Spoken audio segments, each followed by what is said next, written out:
d'un insurgé, son vrai nom c'est l'homme. Bonjour à tous. Dans cette vidéo, nous allons terminer la première partie de ce chapitre d'histoire qui traite du renforcement des valeurs républicaines lors de la Troisième République.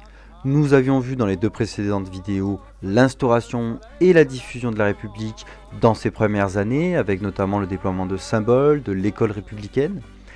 Et nous allons désormais nous intéresser à un second temps de cette Troisième République, où on voit l'affirmation de ces valeurs, et on arrive à voir à travers la gestion de crise comment elle devient pérenne, comment elle s'inscrit dans le temps. Devant toi, misère sauvage, devant toi, pesant esclavage, l'insurgé se dresse. Dans les années 1880 et 1890, les valeurs républicaines sont bien diffusées sur le territoire français. On l'a vu, rappelez-vous, la plupart des députés à l'Assemblée nationale sont désormais républicains. Pour autant, il ne faut pas imaginer que la société française soit totalement renouvelée, réformée. Le conservatisme est encore présent et certaines conceptions religieuses et ethniques sont encore très ancrées. À ce conservatisme va se rajouter des problèmes de corruption. Les membres du gouvernement ne sont pas exempts de tout reproche, bien au contraire, et c'est ce que nous allons voir avec l'affaire Dreyfus, une affaire qui cristallise ces problèmes de corruption, de conservatisme religieux et de manque de probité du gouvernement et de la justice. Afin de bien comprendre l'affaire Dreyfus, je vous propose un rapide retour sur l'histoire de l'antisémitisme en France.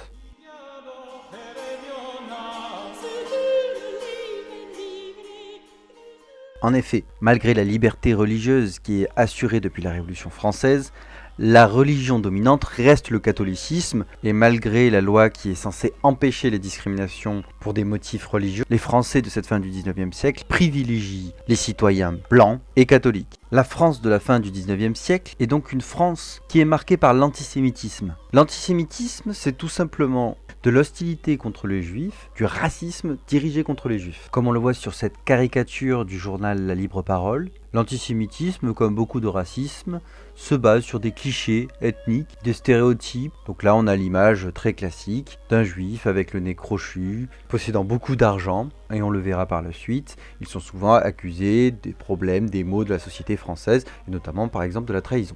Pour comprendre l'antisémitisme qui règne à la fin du XVIIIe siècle en France, et parfois encore aujourd'hui, il est nécessaire de remonter le temps et de comprendre que l'hostilité envers les juifs est un processus ancien. Cela s'explique déjà par une présence assez hâtive de populations juives dans les peuples européens, à cause des différentes destructions de Jérusalem et de leur royaume, qui les a forcés à émigrer à travers le monde. C'est ce qu'on appelle la diaspora juive. Si la présence de juifs en France est attestée dès le 1er siècle de notre ère, c'est surtout à partir du Moyen-Âge qu'on va avoir de grandes communautés.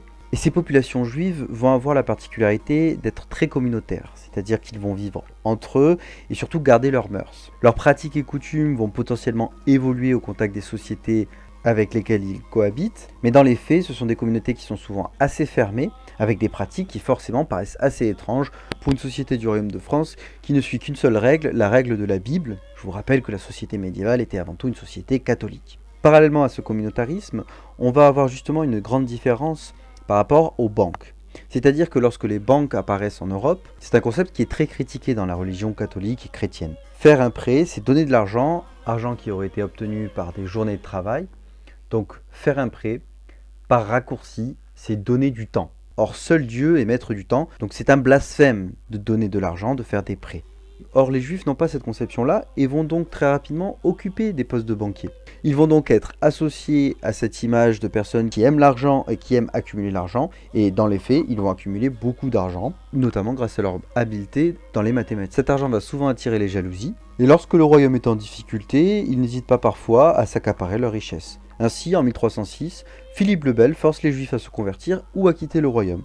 Ce faisant, il permet aux caisses de l'État de se renflouer en s'accaparant les possessions des communautés juives. Au-delà de cette jalousie envers leurs richesses, on va aussi avoir un rôle de bouc émissaire qui est donné aux Juifs, avec par exemple, lors de l'épisode de la peste noire au Moyen-Âge, des accusations et des exécutions contre les Juifs. Par exemple, la ville de Béziers a accusé les Juifs d'être les responsables de la peste noire et a mis au bûcher plus de 700 Juifs. Cette discrimination des Juifs par les chrétiens s'explique aussi d'un point de vue théologique, puisque en effet, selon certains chrétiens, les Juifs sont déicides, c'est-à-dire qu'ils ont tué Dieu, puisque ce sont les Juifs qui ont exécuté Jésus-Christ.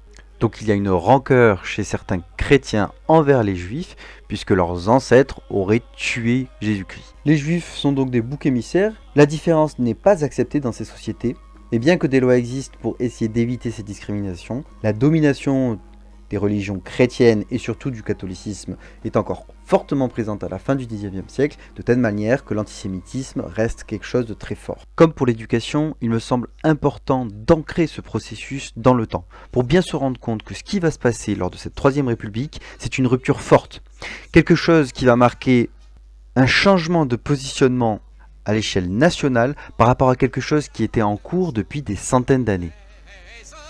Sans hésiter, car nous allions fêter, voire et complimenter l'armée française. Afin d'étudier l'affaire Dreyfus, je vous avais demandé de réaliser les questions 1, 2 et 3 de l'itinéraire 1 de la page 78. Nous allons désormais les corriger. À travers la correction de cet exercice, nous allons voir en quoi l'affaire Dreyfus constitue un moment important dans l'évolution et la survie de la Troisième République. Avant de répondre aux questions, il me semble important de rappeler en quoi consiste l'affaire Dreyfus. Donc rappelez-vous, nous sommes dans ce contexte d'antisémitisme très fort. En 1894, un officier de l'armée française d'origine juive alsacienne est condamné à tort d'espionner pour l'Allemagne. Cependant, le vrai coupable est trouvé par un membre du renseignement qui justement enquêtait sur cette trahison. Mais l'état-major, c'est-à-dire les dirigeants de l'armée, vont décider de renvoyer ce membre du renseignement afin de clore l'affaire. Donc pour faire simple, il y a eu une injustice. La justice de l'armée a été mal faite. Et on peut affirmer que cette erreur, elle est sans doute en partie due à de l'antisémitisme. On a repoussé la faute sur un officier juif, sachant que le coupable était un officier qui n'avait pas d'origine juive. Or, une fois que cette injustice est découverte, l'état-major refuse de refaire un jugement, de peur que ce soit médiatisé, qu'on en parle dans la presse, dans les informations, et donc qu'on accuse l'armée d'antisémitisme. Cependant, les proches d'Alfred Dreyfus refusent ce jugement. Ils organisent des protestations et ils gagnent de plus en plus de défenseurs. L'armée n'a donc pas d'autre choix que de juger le vrai coupable. Mais au lieu de revenir sur la décision, ce jugement, cette cour martiale qui est faite contre le vrai coupable, acquitte ce dernier. C'est-à-dire que l'armée continue de s'enfermer dans ce mensonge pour ne pas reconnaître leur antisémitisme. Et ce dernier jugement va provoquer une réaction très forte des intellectuels de gauche. Alors ce terme d'intellectuel, il est justement né avec l'affaire Dreyfus. Un intellectuel, c'est une personne qui a une activité qui repose sur l'esprit. Il a une activité intellectuelle. Il va s'opposer sur la réflexion et on l'oppose aux activités manuelles, physiques. Et cet intellectuel, il va s'engager dans la sphère publique. Et donc cette personne qui a une activité intellectuelle, elle s'engage dans la sphère publique pour prendre parti ou pour faire part de ses analyses sur un sujet d'actualité ou pour défendre des valeurs. C'est exactement ce qui apparaît avec l'affaire Dreyfus. On a des écrivains, des philosophes qui vont profiter de leur aura, de leur renommée pour s'exprimer sur un sujet d'actualité et pour peser dans une décision. Face à cette affaire Dreyfus, on va avoir deux camps qui vont apparaître. D'un côté, on a les Dreyfusards. Ce sont les intellectuels et les politiques de gauche qui défendent Dreyfus au nom des valeurs de la République, de la justice et surtout de la démocratie. Et de l'autre côté, on va voir les anti-Dreyfusards. Eux, ce sont les conservateurs. Ce sont des politiques de droite, des nationalistes, des antisémitistes et des cléricaux, c'est-à-dire proches de la religion catholique. Donc finalement, l'affaire Dreyfus, elle représente une opposition entre deux courants opposés en France. Maintenant que nous avons présenté l'affaire Dreyfus et son contexte, nous pouvons corriger les exercices. Dans la première question, on vous demandait quels étaient les moyens que les Dreyfusards et les anti-Dreyfusards utilisaient pour défendre leur position. Et ce qui apparaît clairement, notamment à travers les documents 1, qui est une caricature qui permet dans un journal, et surtout à travers le très fameux article « J'accuse » d'Émile Zola, c'est que Dreyfusards comme anti-Dreyfusards vont essayer de toucher et de changer l'opinion publique à travers la presse. L'antisémitisme des anti-Dreyfusards apparaît en premier lieu dans la caricature Forain, qui fait preuve de nationalisme en plaçant un soldat prussien derrière Dreyfus, qui je vous le rappelle est alsacien, afin de montrer que Dreyfus serait manipulé comme une sorte de marionnette par les forces ennemies étrangères. Je vous rappelle qu'il y a ce sentiment revanchard. On a perdu l'Alsace et la Moselle en 1870, donc on a une certaine haine qui se développe contre l'Allemagne.